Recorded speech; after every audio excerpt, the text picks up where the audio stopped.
Hello, my beautiful people. Welcome back to my channel. My name is Martha, and for today's video, we're going to be talking about the process. They got your number, now what? So the process is actually a pretty long process to go through. It's made up of 6 meetings that you will go to before you actually earn an offer to enter partnership with the person that recruited you. So in this first part, I'm going to cover the first 4 meetings with a high emphasis on the second meeting, which I believe is where the positive brainwashing truly begins. And then the second video, the second part, is going to be the last 2 meetings with an emphasis on the board plan. And also I'm going to share our personal experience, what we went through going through the process ourselves. So let's go ahead and jump into the first part. Okay, so they got your number and most likely they have texted you already. It's been a couple of days and they've texted you. So they've been able to set up an appointment or set up a meeting with you, never with the actual people that they are edifying. So the people that retired in the prospecting pitch, they never really set you up with those specific people that were able to retire. Normally it's going to be either with their mentors. If they're new to the business, it's going to be with their mentors.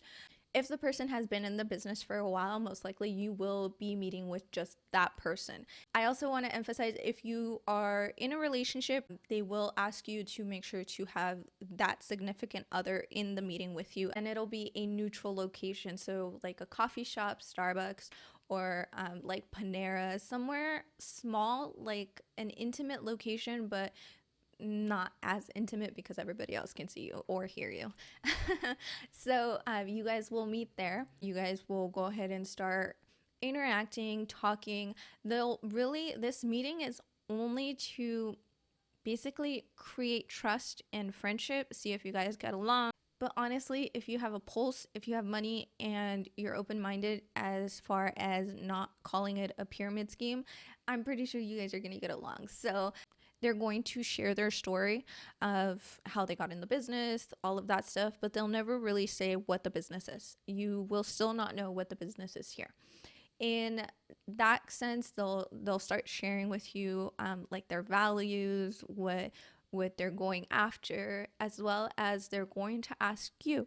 They're going to ask you your story.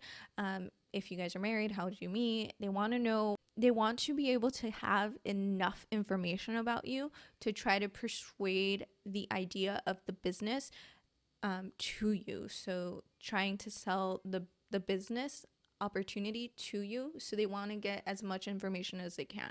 In this meeting in particular, it's just about getting to know each other. You're going to share some information about yourself. They're going to share their information about their association and the mentors, what their mentors are, like what they mean to them. They're going to share their values, what they admire of their mentor. It's not really a lot about, at least in our case, it wasn't a lot about like the money. It was mostly like the values. So that they were able to retire and become full-time parents, and they were able to be full-time spouses and all of this stuff, and just that they had an amazing success rate for marriages. Like the divorce rate for worldwide dream builders was extremely low. It was super rare that it happened. That was what was told to us. And so it's a lot of give and take. They do say that they do emphasize the mindset. They want to see your mindset and see if it's something that they want to work with. One of the questions that they're probably going to ask you is, are you outcome focused or are you process oriented? So what they say with this is, say they told you that you had to work 2 to 5 years, and at the end of the 5 years, you would have financial freedom. You could live the life of your dreams. But for the 2 to 5 years, you had to shovel horse manure. Would you do it? Or would you stay with your comfortable job and live and work until you're 65 and then be able to retire? So they try to do these questions that obviously somebody would be like, well, duh, I would want to shovel horse manure if I got financial freedom at the end of it. Like, it's just these kinds of questions that are kind of like, they're kind of insulting in a way, but like it really doesn't measure your mindset. So this meeting typically takes anywhere from like 30 to 45 minutes. It's really not a very long meeting unless they're like talking your ear off or you're talking their ear off and you guys are having like a really deep conversation in the first meeting, which a lot of times you won't. It's very surface level, not too deep, not too invasive. Unless they take it there or unless you take it there. So after you guys are done talking and they've figured out that you have the right mindset, they will actually send you home with a book. They'll send you home with this book. I know, at least in our organization, in Trevor Baker and Glenn Baker's organization, they use the Business of the 21st Century. And I know other organizations use the Go Giver, I believe. I only have experience with the Business of the 21st Century. This is what I was trained on. This is what I was actually given on our first meeting. So this is, I can tell you my experience with this book and how they use this book in their following meetings. So they will send you home with this book. They ask you to read it. They give you a couple of days and then you guys meet again. So in the second meeting, they're still going to be trying to build trust and build relationship with you. They're going to make sure that you read the entire book front to back. I just want to make a side note. Robert Kiyosaki is an amazing author. He's very inspiring. However, I don't understand why he wrote this book. He's never been in network marketing and he doesn't really have experience in network marketing, so I don't understand why he wrote a book specifically for network marketing. Rich Dad, Poor Dad, I loved that book. It was a great book. This book, I don't understand. But I really want to highlight how they use this book in this meeting. So here's the 4 quadrants that is emphasized in the book, and this is what Worldwide Dream Builder uses to just integrate their business into and relate it to this book. So they have the 4 quadrants. They have employee, self-employed, business owner, and investor. So they say with employee, you're trading your time for money. For self-employed, it's great. However, it's great to be self-employed. However, you're trading in more time for a little bit more money. But without you, the business is not generating a lot of money. In the investor, they say that that's really great to be in. However, you need a lot of money to be able to invest. So we're out there too. So we're out on those 3. In business owner, you create systems that work for you and that work to generate more money for you without you necessarily being there because the systems are implemented. So this is where their business comes in. They've created the systems that will allow you to be able to generate money while you're not in the business, while you're not actively working the business. So this is how financial freedom is obtainable, because the systems are created so that the money will continue to work for you when you're not actively working in the business, and you can just enjoy the financial freedom. That's where their business comes in. Isn't that great? Doesn't that sound like an amazing opportunity? Wouldn't that be the dream, to have financial freedom and have systems in place, and then you didn't even create the systems are already there? Wouldn't that be awesome? So I'm going to pop up the napkin plan. So this is you. You're all happy, but you need money. So we get something called a job, a job. We go to that job, we trade our time for money. And now what do we do with that money? Of course, we need things, or we want things. So we go to a little place called the store. The store, we go there, we take our money, we come back with some kind of BS product. We use that product. Let's say it's toothpaste, and the toothpaste cost us $4, and then the store pays what, 10 cents for that toothpaste. So the revenue for this toothpaste is now $3.90. Does the store give you any of that revenue? Of course not. You get no money. You have used all your money for that BS product. You ran out of the product. So now you're going to have to go back to your job, trade in your time, come back, get that money, go to the store, get your BS products, come back and get none of that revenue and be empty-handed and live that cycle until you're 65. Or what if I told you that you could get that money, go to a little place called your store, buy that same thing called maybe toothpaste. You take that money, go to your store, and then you come back home with some BS product like toothpaste, and then instead of paying the store, you're paying your store, and then you have something called revenue, and then that revenue you get to keep the profit, so money will go back to you, and then it just circles back over, and then you don't need the store.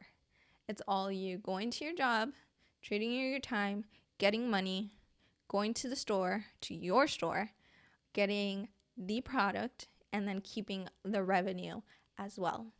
And that is how we obtain financial freedom. Wouldn't you do that? Right? Because say you owned a Starbucks, you wouldn't go to some mom and pop shop, coffee shop to get coffee because you're brand loyal, aren't you? Of course you're going to shop at your store. Wouldn't you? You sell the stuff. Of course you're going to shop at your store. And that's how they get you. So, of course, no brainer, right? I have my own store. I'm going to shop at my own store, right? Right? That's if I just had to buy toothpaste to get financial freedom, why wouldn't I do that? Of course I would do that. So, that's how they hook you in. And then that's all they're going to tell you. You will still not know what the name of the company is, and you will still not know what the name of their mentors are. And we're already in the second meeting. You've already spent almost 2 hours with these people, and you still don't know what company they work for or who their mentors are that retired at in their 20s or 30s. However, since you're really sold on this and they're like, it's a no-brainer. If you have your own store, you're going to shop at your own store. So since they have you hooked there, they're going to schedule another meeting. And in this next meeting, they're going to tell you that it's going to be a business meeting. You will get all of the information that you need at that business meeting. And it's going to be they're going to uptalk the speaker. So whoever the speaker is at that time, they're going to talk them up and be like, oh yeah, they're great. Sometimes it'll be the people that they're edifying. Sometimes it'll be the people that retired. But sometimes it might not be. But they will talk about their success story, the person who's going to be speaking at this meeting. They're going to tell you that it's business attire, so everybody dresses fancy, no children. However, they're going to text you in the next couple of days with the address and the time, because it's so exclusive that they have to see if they can get you seats. If they can get you seats, then they'll go ahead and just confirm in the next couple of days, which of course there's always going to be seats. And this next one is going to be the board plan. You actually have to go to 2 board plans. So it's going to be somebody who is able to achieve one of the levels, either platinum, emerald, ruby, or diamond. So it'll be somebody at that level. And then you'll go to the meetings and you're basically going to be there from 8 till probably 11. And most of the talk is going to be motivational mindset speaking. It's not going to be a lot about the business. Amway is not mentioned until probably 20 to 30 minutes before the meeting is over. That's when they talk about Amway and the products, because honestly, to them, it's irrelevant. It's not the most important thing. To them, they're selling you the systems, and the system is Worldwide Dream Builders. Amway is really just their hush-hush vehicle to financial freedom, but the big thing that they promote is Worldwide Dream Builders, because without Worldwide Dream Builders, they wouldn't have the systems implemented to even be able to achieve diamond in Amway. So that's what they talk about. They talk about the visions, like their values, their vision, their dreams, and their success story. So how much money they have in the bank, what cars they drive, what planes they fly, what all of that stuff. That's what they talk about.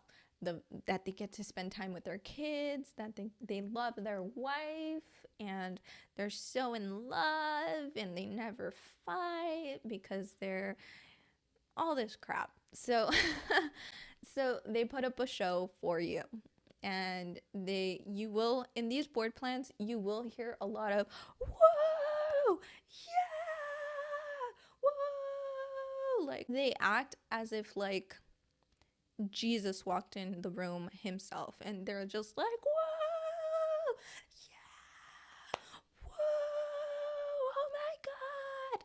Like, I swear people are probably this close to tearing up as they see their whoever come out of the kitchen into their living room to do the board plan, as if they haven't seen them in like forever, but they saw them go into the kitchen to hide so they can have their whoa moment to the living room.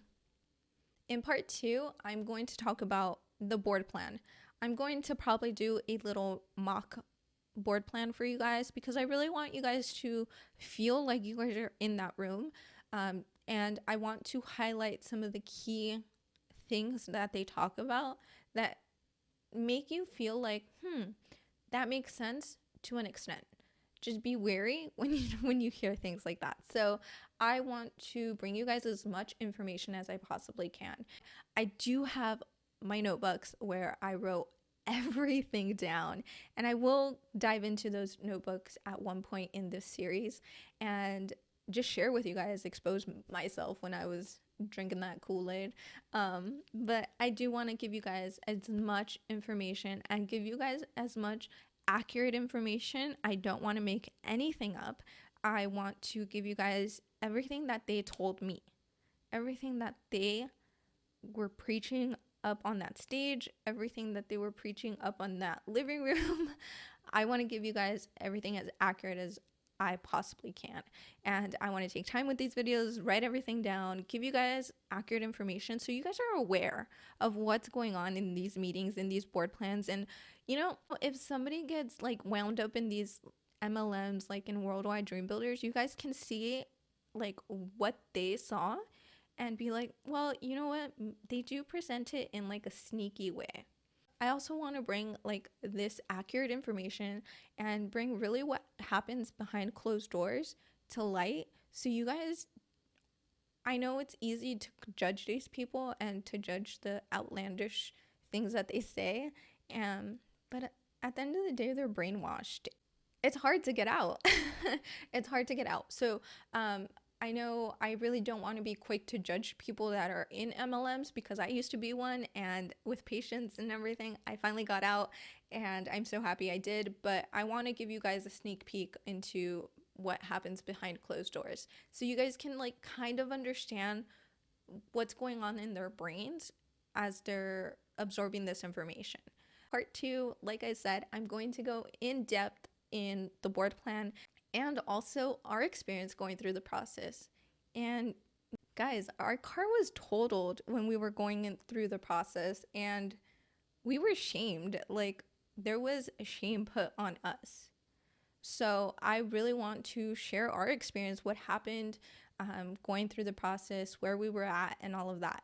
So part 2 is going to come up very soon, and I am so grateful for you guys. I love you guys all, and until next time, bye.